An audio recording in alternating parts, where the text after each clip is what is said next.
আসসালামু আলাইকুম এভরিওয়ান, আমি ফারহানা নাসরিন ফারহানা ফ্যামিলি ব্লগে আপনাদের জানাই স্বাগত। আজকের পর্বে আমি হাজির হলাম কাঁচা আম দিয়ে কীভাবে রান্নার ঝামেলা ছাড়া ঝুরা আচার তৈরি করতে হয় সেই রেসিপি নিয়ে।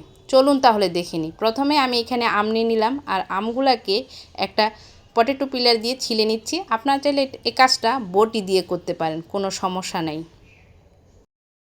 যার যেভাবে সুবিধা হয় সেইভাবে ছিলে নিতে পারেন। দেখুন সবগুলো আম ছিলে নিয়েছি। এখন এগুলাকে পানি দিয়ে আমি ভালোভাবে আমগুলাকে ধুয়ে নিচ্ছি। ঝুরা আমের আচারের ক্ষেত্রে এইভাবে আমগুলাকে ছিলে ধুয়ে নিলেই সবচেয়ে বেশি ভালো হয়। এখন আমি পানি থেকে আমগুলাকে তুলে নিচ্ছি। সবগুলো আম তুলে নেওয়া হয়ে গেছে। এখন একটা গ্রেটারের সাহায্যে আমগুলাকে আমি কুচিয়ে নিচ্ছি দেখানো পদ্ধতি স্টাইলে।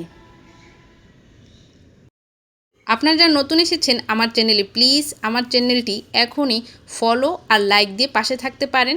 আর যারা এই কাজটি করেছেন তাদের জানে অসংখ্য ধন্যবাদ। দেখুন সবগুলো আমকে আমি গ্রেটারের সাহায্যে গ্রেট করে নিয়েছি। এখন একটা পাতলা কাপড় দিয়ে আমগুলাকে চিপে অতিরিক্ত আমের যে রসটা থাকে সেটা ফেলে দিচ্ছি। এই কাজটা অবশ্যই করতে হবে, নইলে আমের আচার তৈরি করার পর ছত্রাক জমে যেতে পারে। এখন আমি বড় একটা ডিশের মধ্যে কুচানো আমগুলাকে বিছিয়ে দিচ্ছি আর এটাকে আমি রোদ্রে ঘণ্টাখানেকের মতো কড়া রোদ্রে আমি শুকিয়ে নিব। কুচানো আমগুলোকে রোদ্রে শুকানোর কারণ হলো এতে অতিরিক্ত যদি পানি থাকে তাহলে রোদ্রে শুকিয়ে যাবে। যদি রোদ না থাকে তাহলে চুলার নিচে দিয়েও আপনারা শুকিয়ে নিতে পারেন। এখন এগুলোকে আমি বাটিতে নিয়ে এর মধ্যে দেওয়ার জন্য শুকনো মরিচ টেনে নিলাম আর বড় বড় 4টি রসুন কুচি করে নিলাম। আর এই লবণগুলোকে একটা তাওয়ার মধ্যে টেলে নিয়েছি।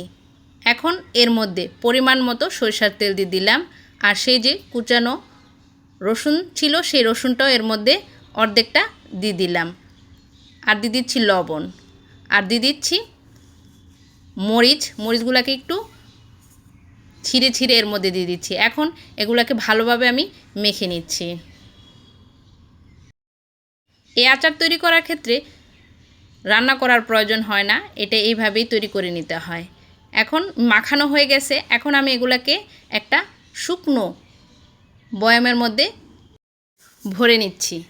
প্রথমে কিছুটা আম দিয়ে আবারও সে কুচানো রসুন কুচি দিয়ে দিলাম আর কিছু শুকনো মরিচ দিয়ে দিচ্ছি। এভাবে আমি বয়ামটাকে ভরে নিচ্ছি। এই আচারটা তৈরি করা খুবই সোজা, খেতে কিন্তু খুবই মজা লাগে। আমার কাছে এটা তৈরি করতে খুবই মজা লাগে, কারণ রান্না করতে হয় না সেই জন্য। এখন এর মধ্যে আমি পরিমাণ মতো সরিষার তেল দিয়ে দিচ্ছি। তেলটা এমনভাবে দিতে হবে পুরো বয়মের মধ্যে যেন তেলটা প্রবেশ করতে পারে। পুরো বয়মের মধ্যে তেলটা ছড়িয়ে পড়ার জন্য এভাবে একটু আমটাকে সরিয়ে দিতে হবে, যাতে করে পুরো বয়মের মধ্যে তেলটা প্রবেশ করতে পারে। আমি এখানে এখন ঢাকনা দিয়ে ঢেকে এটাকে রেখে দিচ্ছি। আর সেই সাথে তৈরি হয়ে গেল মজাদার কাঁচা আমের ঝুরা আচার। এখন এটা গরম ভাতের সাথে অথবা ভর্তা, খিচুড়ি এগুলোর সাথে খাওয়া যাবে। আশা করছি আজকের এই আচারের রেসিপিটা আপনাদের ভালো লেগেছে। ভালো লাগলে অবশ্যই আপনারা এই আমের সিজনে তৈরি করে রেখে দিতে পারেন। সবার সুস্বাস্থ্য কামনা করে বিদায় নিচ্ছি। আল্লাহ হাফেজ।